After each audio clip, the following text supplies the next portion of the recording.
라도 한 건가 싶어서 다시 한번 설명을 해줬지만 그 이후에도 가게에서 식사를 하려고 하지 않았죠. 도대체 무슨 사정이 있길래 아직 어린 나이 아이가 다른 사람과 대화도 하지 않고 저렇게 고생을 하나 싶었습니다. 그래서 여자아이가 저희 가게에서 박스를 챙겨 나가면 밖으로 쫓아나가 아이의 뒷모습을 한참 동안 보곤 있었죠. 그러던 어느 날 여느 때와 마찬가지로 아이에게 박스를 챙겨주고 그 뒷모습을 보고 있었는데 황당한 일을 목격하게 되었습니다.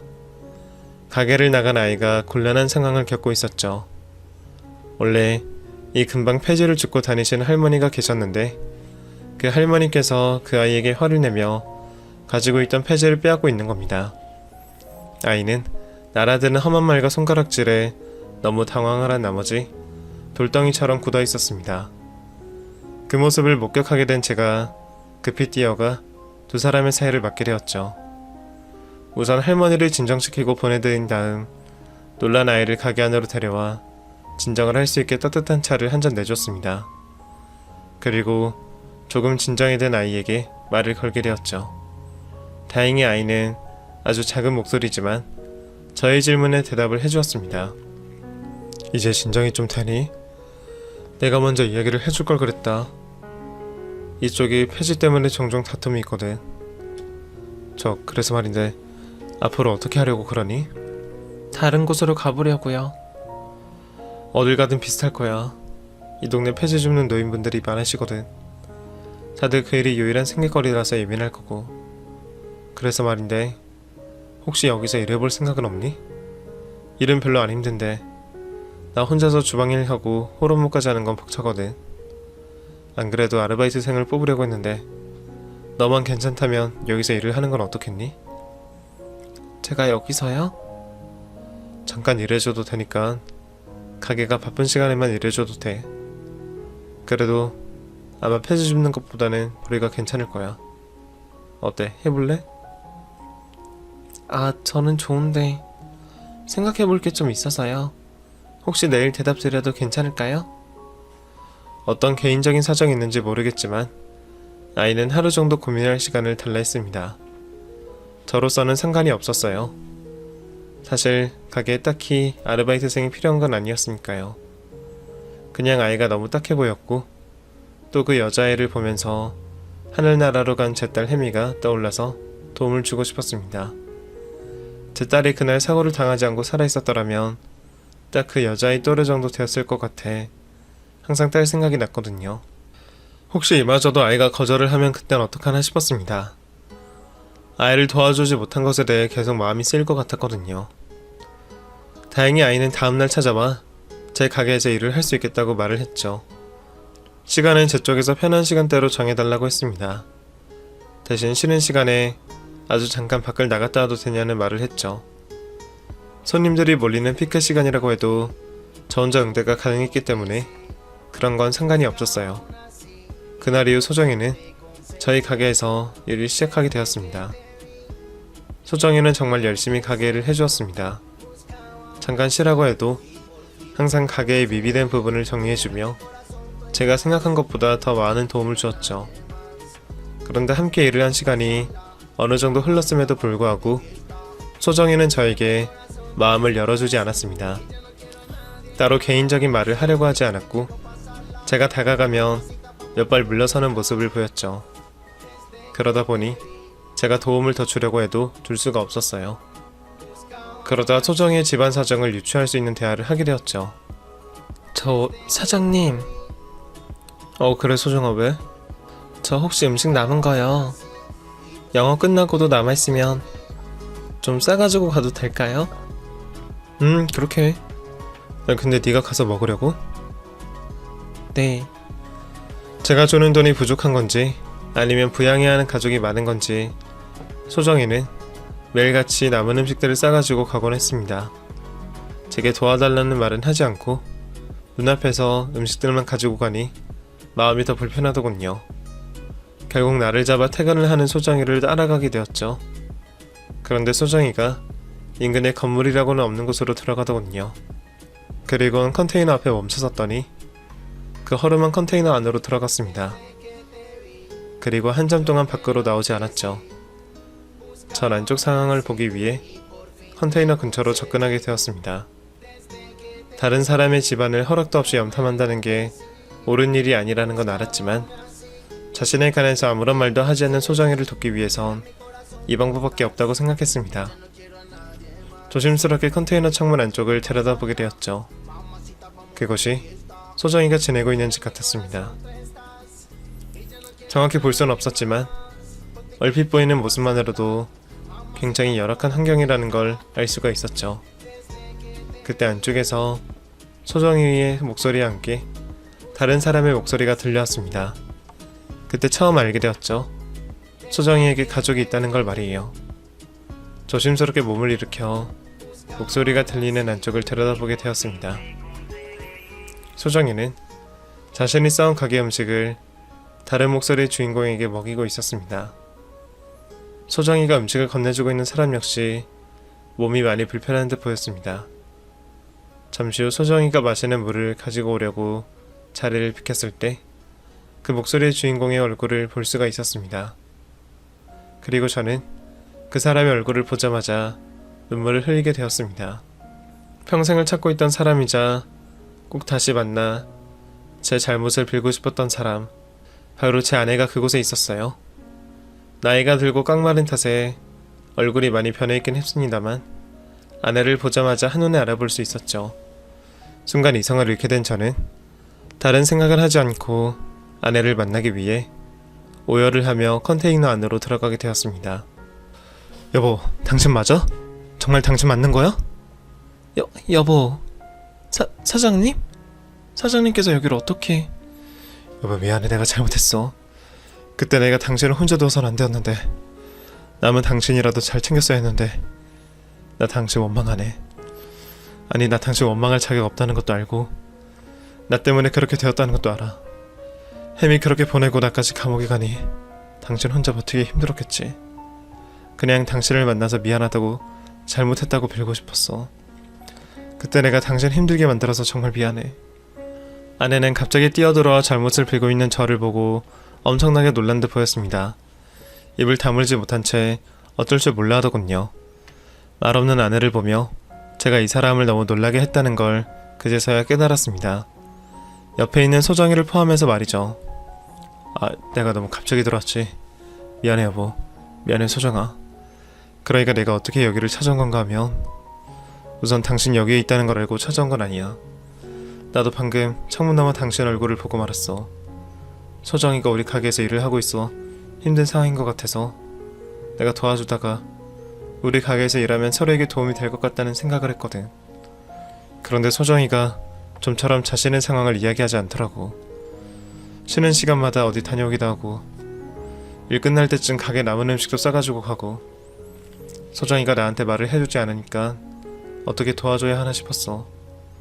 무슨 상황인지 알면 필요한 도움을 주기 쉬울 것 같아서 오늘 뒤를 쫓다가 당신을 보게 된 거야. 놀라게 해서 미안해. 내가 감정이 치우쳐서 너무 막무가내로 들어왔나 보다.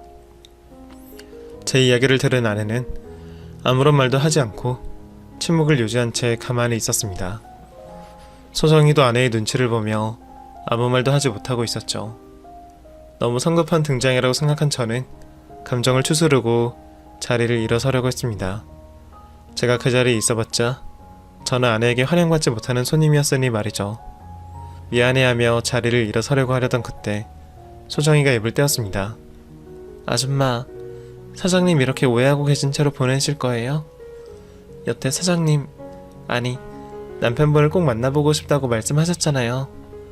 옆에서 보고 있기가 너무 안타까워서 그래요. 그러지 마시고 솔직하게 마음을 털어놓으세요. 소정이가 아내에게 하는 외침을 듣게 되니 그제서야 궁금한 점들이 여러 떠오르게 되었습니다.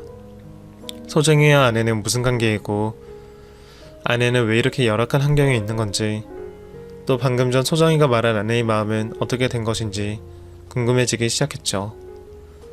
컨테이너를 나가려던 발길을 멈추고 뒤를 돌아 아내를 쳐다봤습니다.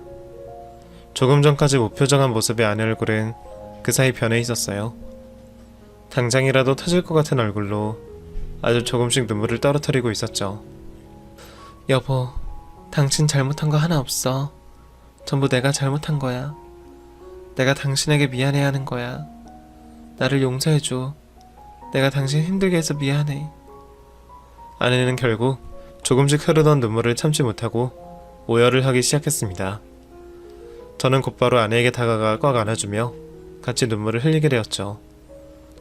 그렇게 아무 말도 없이 서로를 끌어안고 한참 동안 눈물을 흘리게 되었던 우리는 시간이 흐르자 눈물을 멈추고 조금씩 진정하게 되었습니다. 그리고 진정한 아내에게 제가 몰랐던 일들을 듣게 되었죠. 아내가 저를 떠나게 된 건 자의가 아니었습니다. 물론 제 곁을 떠나야 되겠다고 선택을 한 건 아내였지만 그 선택을 강요한 사람들이 있었죠. 바로 저희 부모님이었습니다. 당신은 내가 당신 수감생활 뒷바라지 하는 게 힘들어서 떠났다고 생각했겠지만 절대 아니야. 내가 어떻게 그렇게 하겠어. 당신 핏줄도 아닌 혜미를 위해서 그런 행동을 한 사람에게. 난 당신이 무기징역이 되어서 교도소 밖으로 나올 수 없다고 해도 끝까지 뒷바라지 하려고 했어. 아니, 해야 하는 거라고 생각했어. 그래서 당신도 알다시피 당신 수감생활 초반에 내가 열심히 뒷바라지 했었던 거고. 그런데 당신이 교도소에 수감되자마자 시부모님께서 나를 괴롭히기 시작하셨어. 당신도 기억하지?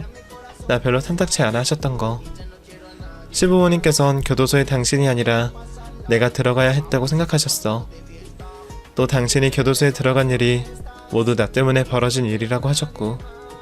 틀린 말은 아니지. 내가 당신과 만나지 않고 결혼을 하지 않았더라면 혜미 때문에 당신이 그렇게까지는 안 했을 테니. 하여튼 그 시간이 좀 길었어. 아버님, 어머니께서 돌아가시면서 날 괴롭혔던 시간이. 내가 밖에서 일을 하고 있을 때도 일하는 곳으로 매일같이 찾아오셔서 내게 죄책감을 심어주셨어. 집에 있을 때는 말할 것도 없고 아마 그때 평생 들어도 다 못 들었을 욕을 들었을 거야. 그래도 내가 버티려고 했어. 당신을 위해서. 출소하고 나왔을 때 당신 편하게 살게 해주고 싶었거든. 그래서 열심히 일해서 돈을 모으고 있었는데 시부모님께서는 그것도 하지 말라고 하셨어. 가식이라고 말씀하시면서.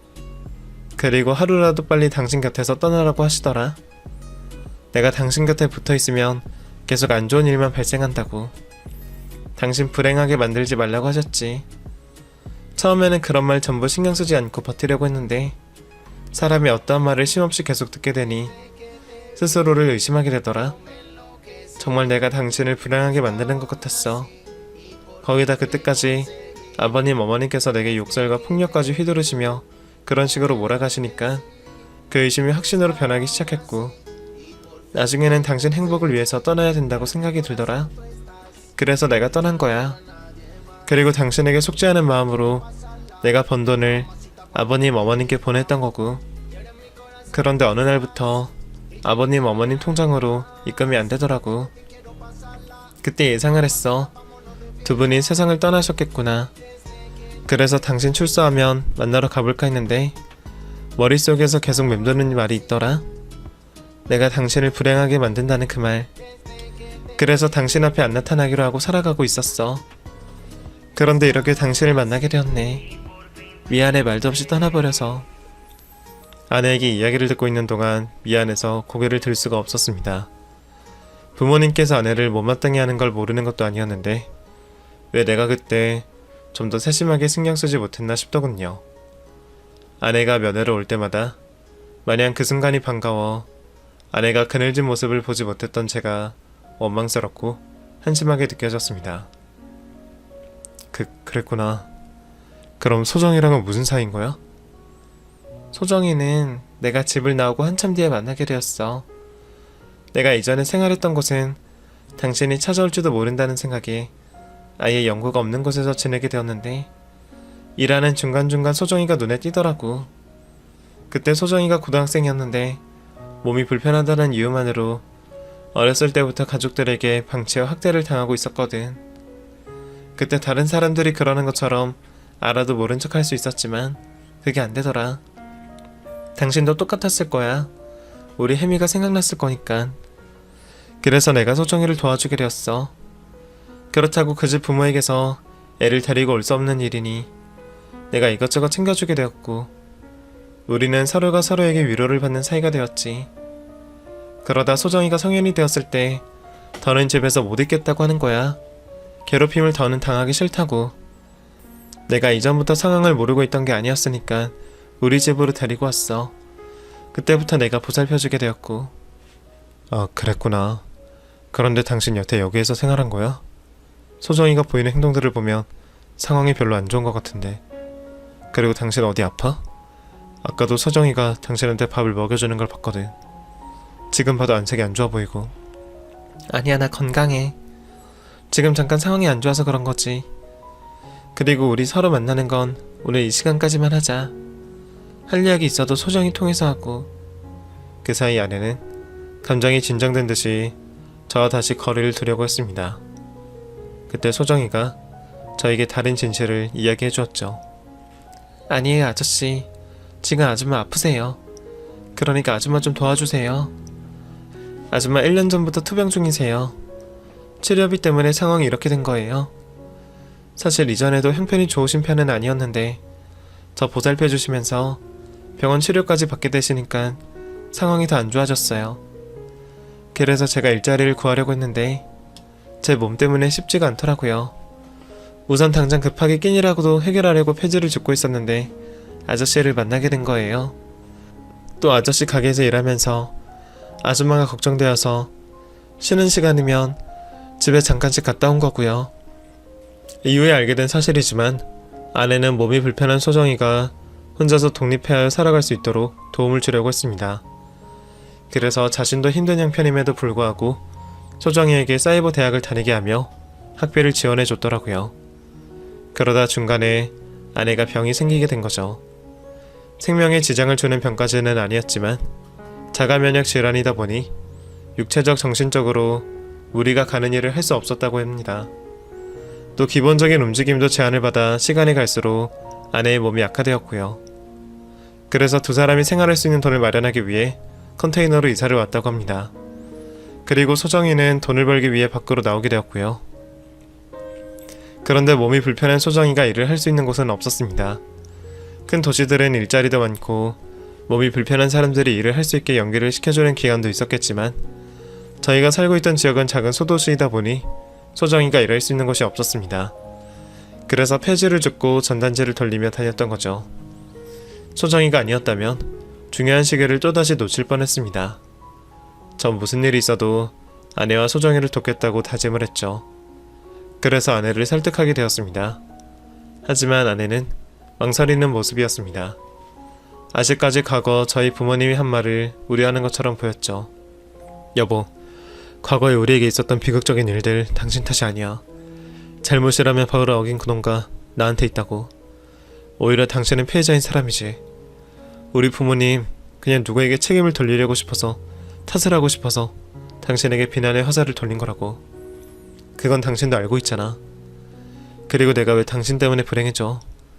짧은 시간이었지만 당신과 혜미와 있었던 시간이 지금 내가 이 세상을 버티며 살아갈 수 있게 해주는 유일한 원동력인데 오히려 당신이 없어서 난 지금까지 불행했어. 다시 한번 내가 용서를 빌게. 다시는 어떤 상황이 있어도 당신을 혼자 두지 않겠다고 약속할 테니까 네 곁에 있어줘. 날 밀어내려고 하지마. 나 당신 이렇게 사는 거 두고 볼 수 없어. 제발 우리 이제 그날 그 시간 속에서 그만 멈춰있고 새로 새 출발해보자. 남은 시간 우리 서로 행복할 수 있게 해보자. 응? 저와 소정이의 긴 설득 끝에 아내는 저의 도움을 받기로 했습니다.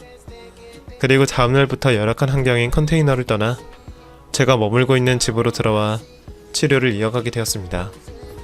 변화된 환경으로 인해 마음이 편해져서 그런지 아내의 상태는 눈에 띄게 좋아지고 있었습니다. 치료법이 변한 것도 아닌데 확실히 건강해져 가는 모습의 아내를 볼 수 있었죠. 아내뿐만이 아니었어요. 저와 소정이도 이전보다 더 좋은 모습을 보였죠. 특히 저는 삶에 대한 강한 의욕이 생겼습니다. 이제 다시 책임져야 하는 가족이 생겼으니까요. 다시 아내와 100년 회로를 약속하게 되었고 소정이를 제 양녀로 드리게 되었습니다. 물론 소정이 부모님이 살아계셔서 입양을 할 수 있었던 건 아니었지만 마음 대 마음으로 서로를 가족으로 받아들이고 같이 생활하게 되었죠. 그래서 지금까지 같이 평범한 일상을 보내며 살고 있습니다. 그 사이 많은 변화가 있었어요.